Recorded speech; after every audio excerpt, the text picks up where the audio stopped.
Takardun mota ki kaɗai nake son gani. Ya hakuri yalla bai.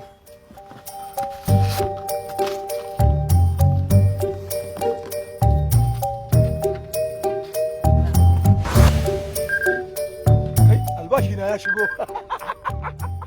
Gaskiya ne, kuma kaga gashi har yanzu watan bai kare ba. Ashe albashin ku yana da yawa. Shi yasa bu karɓi na gora a hannuna ba. Kai, rubar baki. Na zo karɓan belin ɗan uwana.